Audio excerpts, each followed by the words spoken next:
तो हमने कहा प्रोग्राम बुरी खबर से शुरू किया, बुरी पे ख़त्म करते हैं। पाकिस्तान अपना मैच हार गया सुपर 8 का पहला, और एज एक्सपेक्टेड बैटर्स ने फिर मायूस किया, बॉलर्स ने बड़ा ज़बरदस्त काम किया।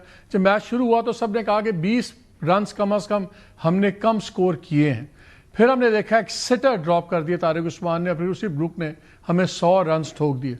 बाबर आजम 24 रन में 25, पहले जगह नहीं बनती थी, रही सही कसर उन्होंने पूरी कर दी। हमारे साथ बासित अली हमारे साथ हैं। अस्सलाम वालेकुम। वालेकुम सलाम सर। बासित भाई, चला बाबर आजम से शुरू करते हैं। लोग कहते थे, आप भी कहते थे जगह ही नहीं बनती, वो भी आके 4 ओवर टिक टिक करके 25 रन करके फारग कर गए, गेम स्लो हो गई, बाकी तो जो हुआ सो हुआ। क्या अब हम सेमीफाइनल का कोई चांस है हमारा अब खेलने का? एक ही चांस बनता है, न्यूजीलैंड अपने सारे मैच हारे और हम श्रीलंका को हरा। और न्यूजीलैंड का हारना जरूरी है अगले मैचेस।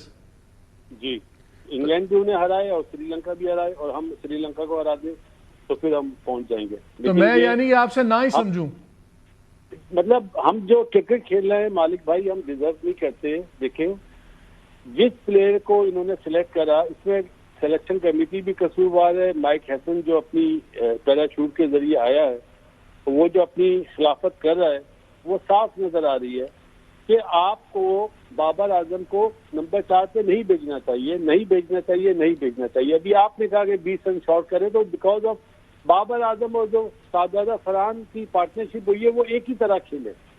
आप देखेंगे 23 बॉलों में कोई बाउंड्री नहीं लगी।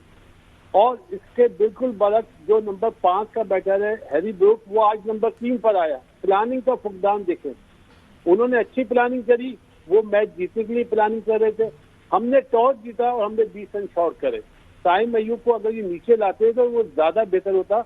उससे बड़ी बात, कप्तान को चाहिए इंडिविजुअल परफॉर्मेंस पे ध्यान ना दे, मुल्क का सोचे। कोई भी समझदार कप्तान होता है ना, तो वो बोलता बाबर को मैं 3 देखता हूँ, मैं खुद चाह रहा था। तो वो प्लानिंग साफ नजर आ रही थी, मतलब बेकार प्लानिंग करी है।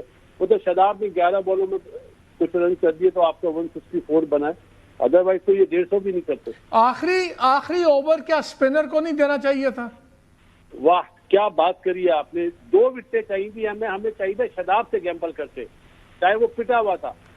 शदाब से बोलते तुम फ्लाइट से बॉल करो, जिस तरह आदिल रशीद ने बॉलिंग करी। आउट में जीत थी ना हमारी, हमने फास्ट बॉलर को लगा दिया, बेकार कैप्टनसी करी है। देखें, हमेशा जो जितने भी मैचेस हुए ना सुपर 8 से पहले, 11वां ओवर 12वें ओवर में उस्मान तारिक आता था।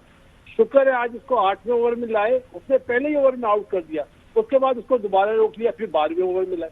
तो ये कैप्टनसी, ये जो फैसले होते हैं, ये बताते हैं कि आप कैपेबल ही नहीं है कैप्टनसी के। पाकिस्तान की कप्तानी कर रहे हैं आप, कोई क्लब की कप्तानी थोड़ी नहीं कर रहे। ये क्या अब इनको बड़े फैसले का वक्त आ नहीं गया? ये कोच को फारग करें, कैप्टन का फैसला करें। ये जो इतने लाडले हैं बाबर आजम, इनको इतने ज्यादा अनलिमिटेड चांसेस बार बार डोमेस्टिक खिलाएं, अगर अपनी जगह बनाते हैं तो वापस आए, वरना पाकिस्तान क्यों प्राइस ये हर बारी कीमत चुका रहा है इस बात की? मालिक भाई, इसमें बाबर आजम से पहले कसूरवार हैं जो सिलेक्टर्स है ना, जिन्होंने सिलेक्ट करा उसको नंबर 4 के लिए, उन्हें रिजाइन करना चाहिए। उसके बाद कोच की बारी है। जब ये यहाँ से आपका सफाई होगी तो पाकिस्तान की क्रिकेट अच्छी होगी ना। जिस सिलेक्शन कमेटी को यही नहीं पता कि बाबर आजम किस नंबर का प्लेयर है, आया उसको T20 में रखना है या नहीं रखना, प्रेशर, सोशल मीडिया का प्रेशर, उसकी वजह से आप उसको भी खराब कर रहे हैं, पाकिस्तान का नाम भी खराब हो रहा है। आज का मैच पाकिस्तान को हारना नहीं चाहिए था, मुझे बहुत तकलीफ हुई है। 164 में भी जीतना चाहिए था।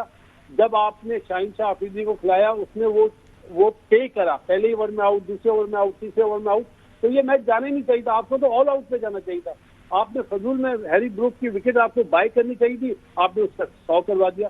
नो डाउट वो बहुत अच्छा खेला, लेकिन आपने उस्मान तारिक को लगातार 8वें ओवर से 4 ओवर करा देने चाहिए थे, जो मिस्टेक करी कप्तान ने। तो कैप्टनसी डिसीजंस बहुत महंगी हमें पड़ी, सिलेक्शन डिसीजंस और कैप्टनसी। क्या फखर जुमान ठीक पोजीशन पे खिलाया कि उसको ओपन करवाना चाहिए था?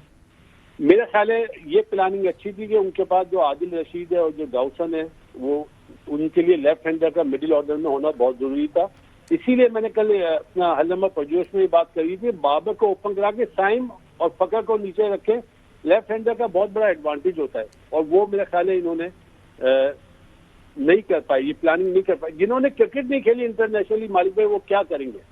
आपका जितनी भी मैनेजमेंट है उसमें कोई इंटरनेशनल प्लेयर ही नहीं है, चाहे वो फास्ट बॉलिंग कोच हो, चाहे वो बैटिंग कोच हो, चाहे वो हेड कोच हो। तो जब वो उन्होंने ग्राउंड में टाइम ही नहीं गुजारा तो उन्हें क्या पता इंटरनेशनल प्रेशर क्या होता है क्रिकेट का। ये सबसे बड़ा अलमिया है। तो बासित भाई अगले मैच के लिए आपके ख्याल में टीम में क्या चेंज होनी चाहिए? टीम में चेंज, अब मेरा नहीं ख्याल बाबर आजम खेलेगा। अगर बाबर आजम को 4 नंबर पे खिलाते ना तो मेरा ख्याल है इस मुल्क से बहुत बड़ी जाती होगी। या तो उसको ओपन कराएं या फिर उसको रद्द करा दें। बहुत शुक्रिया हमें वक्त देने का।